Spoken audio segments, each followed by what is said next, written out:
आते हैं आसमान से कैसे मौत बरसी और उस मौत ने 70 जिंदगियां ले ली। जी हां, आसमान से बरसी मौत। तस्वीरें हम आपको दिखा रहे हैं, दिल दहला देने वाली तस्वीरें। पूरा का पूरा ट्रक पलट गया, ये तस्वीर मैं आपको दिखा रहा हूं। लेकिन ये देखिए, आकाशीय बिजली चमकी और बिजली गिरी, जिससे मध्य प्रदेश, राजस्थान और उत्तर प्रदेश में आपको बताएं 73 मौतें हुई हैं, यानी 70 से ज्यादा मौतें हुई हैं। वो तस्वीरें आपको दिखाने जा रहे हैं कि कहां कहां ये मौतें हुई हैं। सबसे पहली तस्वीर मैं आपको दिखाने जा रहा हूं, ये देखिए, जयपुर की तस्वीर मैं आपको दिखा रहा हूं। ये देखिए, बिजली कड़की और उसके बाद जब बिजली नीचे तक आई, वो तस्वीरें मैं आपको दिखा रहा हूं। देखिए, उसके बाद तहस नहस कई जिंदगियां चली गई राजस्थान में। मैं आपको बताऊंगा, अगर एम्बियंस सुनवा सके, देखिए जरा क्या हालात थी उस वक्त। देखिए जरा फुल स्क्रीन जरा दिखाइए, जयपुर की तस्वीर देखिए जरा।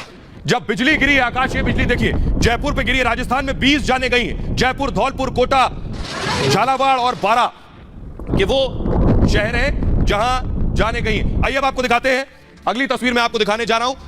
ये देखिए, ये भी जयपुर की तस्वीर है। जैसे ही बिजली गिरी, उसके बाद फौरन रेस्क्यू टीम मौके पर पहुंची है लोगों को बचाने के लिए। लोग कुछ समझ पाते हैं कि आखिर हुआ क्या है, क्योंकि जैसे ही बिजली गिरी है, बहुत जानमाल का नुकसान हुआ है। अकेले राजस्थान में 20 से ज्यादा लोगों की मौत हुई है। न सिर्फ राजस्थान, आपको बताएं उत्तर प्रदेश में भी जाने गई है। उत्तर प्रदेश में सबसे ज्यादा जाने गई है, उसके अलावा मध्य प्रदेश में जाने गई है। आपको बताने जा रहे हैं, देखिए जरा जानमाल का नुकसान कहां कहां कितना हुआ है। उत्तर प्रदेश में कुल 44 मौतें हुई हैं। आपको बताएं 47 लोग घायल हैं। यूपी में 200 से ज्यादा जानवरों की मौत हो गई है उत्तर प्रदेश में। और राजस्थान की बात करें, राजस्थान में 23 मौतें हुई हैं, 27 लोग घायल बताए जा रहे हैं, 16 जानवरों की मौत हुई है। जी हां, इसके अलावा बात करेंगे मध्य प्रदेश की, 15 मौत हुई है मध्य प्रदेश में, 10 से ज्यादा लोग घायल बताए जा रहे हैं एमपी में। प्रधानमंत्री नरेंद्र मोदी ने भी दुख जताया है। जैसे ही प्रधानमंत्री को पता चला कि 70 से ज्यादा लोगों की मौत हो गई है, प्रधानमंत्री ने ट्वीट किया। प्रधानमंत्री ने ट्वीट कर क्या लिखा आपको बता रहे हैं। राजस्थान, मध्य प्रदेश और उत्तर प्रदेश के सीएम से बात की है प्रधानमंत्री ने। ट्वीट किया, बिजली से जान गंवाने वालों को श्रद्धांजलि दी, मरने वालों को के परिवार को मुआवजे का ऐलान किया है और पीएमओ की तरफ से 2-2 लाख के मुआवजे का ऐलान किया गया। घायलों को 50-50 हजार की मदद दी जाएगी।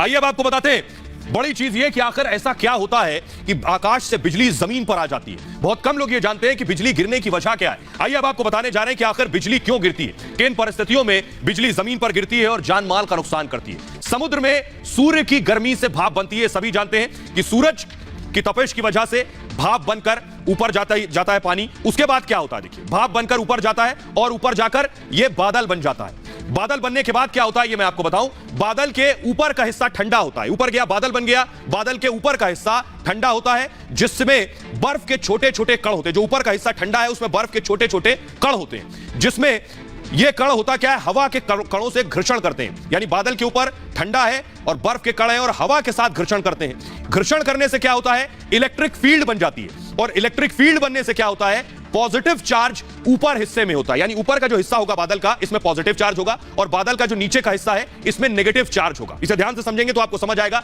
बिजली क्यों गिरती है।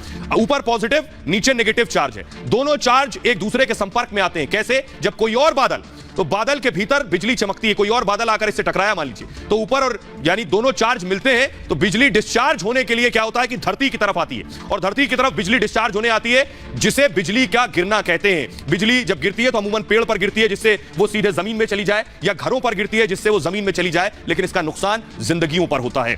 तो बिजली दरअसल इस वजह से गिरती है। तो एक ही आफत नहीं, एक और आफत आ जाए, उसका जिक्र करने जा रहे हैं। हिमाचल में बादल फट गया, वो तस्वीरें आपको दिखाने जा रहे हैं। देखिए जरा, ये तस्वीरें हम आपको दिखा रहे हैं। पूरी तरह से घर देख रहे हैं, तहस नहस हो गए। धर्मशाला में बादल फटने के बाद जो बाढ़ आई है, वो तस्वीरें दिखा रहे हैं। देखिए, पूरा घर तहस नहस हो गया। गाड़ियां देखिए बह रही हैं, पूरा घर टेढ़ा हो गया। अगर आप देखें, रोड बह गई, सड़कें बह गई हैं। ये हालात हैं, तस्वीरों में आप देख पा रहे हैं। दूसरी ये देखिए, गाड़ी बह गई। पानी का रफ्तार इतनी तेज थी कि पूरी गाड़ी बह गई है, कार। अब आप खुद अंदाजा लगा सकते हैं बादल फटने के बाद क्या परिस्थिति पैदा हुई थी वहां। आइए अब आपको बताते हैं कि आखिर मैंने आपको बताया बिजली क्यों गिरती है। अब आपको बताने जा रहे हैं कि बादल क्यों फटता है। ये और ज्यादा इंपॉर्टेंट जानकारी है कि बादल क्यों फटता है। बादल फटने का सामान्य मतलब यह नहीं होता है कि कोई गुब्बारा पानी से भरा फट गया हो और पानी आकर गिर गया। इसे ऐसे समझिए कि पहाड़ी क्षेत्रों में क्या होता है, अक्सर आपने सुना होगा कि पहाड़ी क्षेत्रों में बादल फट जाते हैं। पहाड़ी क्षेत्रों में अक्सर बादल फटते हैं। पहाड़ों की ऊंचाई, दरअसल पहाड़ों की ऊंचाई ज्यादा होती है। ऊंचाई की वजह से होता क्या है कि वो बादल तक पहुंचते हैं और बादल रुक जाते हैं पहाड़ों की वजह से। ऊंचाई की वजह से बादल रुकते हैं। रुके बादलों के कारण क्या होता है, बादल रुक गया तो अब वहीं पर तेज बारिश शुरू हो जाएगी। रुके बादलों की वजह से तेज बारिश होती है। कुछ ही सेकंड में 2 सेंटीमीटर बारिश हो जाती है। अब 2 सेंटीमीटर बारिश होने के बाद उससे ज्यादा तेज बारिश जो है ये सैलाब बन जाती है, और जब सैलाब बन जाती है ये, तो पहाड़ों पर पानी के साथ जब पहाड़ ने बादल को रोका, वहीं 2 सेंटीमीटर से ज्यादा बारिश हुई, तो ये बारिश जब बहुत ज्यादा होगी तो अपने साथ मलबे को बहा कर ले जाएगी, और जब मलबे को बहा कर ले जाएगी और पहाड़ों के जरिए पानी में उतरेगी, तो फिर समतल इलाकों में बादल फटते हैं। तो जब इस तरह की भी खबरें आई, ये तो मैंने बताया जहां पहाड़ है वहां बादल फटते हैं, लेकिन जहां समतल है वहां क्यों बादल फटते हैं? जो नुकसान की वजह बन जाता है जब ये मलबा बहकर जाता है। आपको बताएं 2005 में मुंबई में बादल फटा था। अब आप कहेंगे कि पहाड़ी इलाकों में तो पहाड़ ने बादल रोक लिया था, लेकिन मुंबई में कैसे फट गया? हुआ क्या, वहां की गर्म हवा से बादल जब वहां गर्म हवा से टकराया तो फटा। यह भी बादल फटने की एक बड़ी वजह है। आइए आगे बढ़ते हैं और अब बात करते हैं कोरोना की। जी हां, तीसरी लहर की आहट है। ये हम ऐसे ही नहीं कह रहे, क्योंकि जो तस्वीरें हम आपको दिखाने जा रहे हैं वो तस्वीरें पूरी दुनिया को डरा रही है। अब लोग बेफिक्र हो गए। ये देखिए जरा, ये दिल्ली की बाजार की तस्वीरें।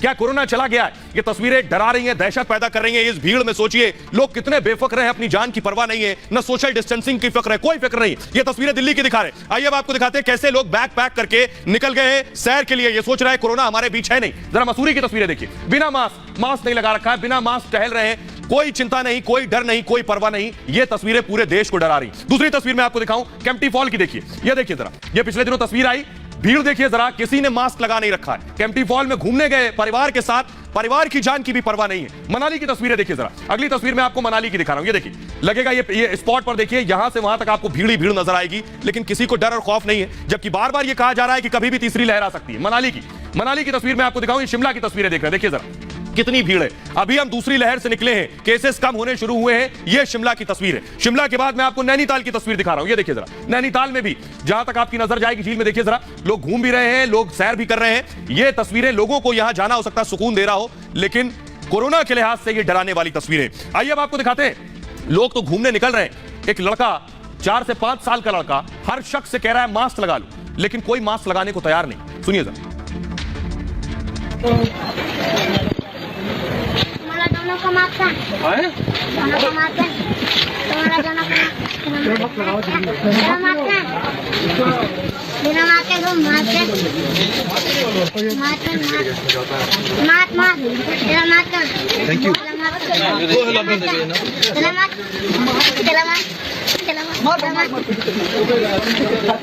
तुम्हारा दोनों का मास्क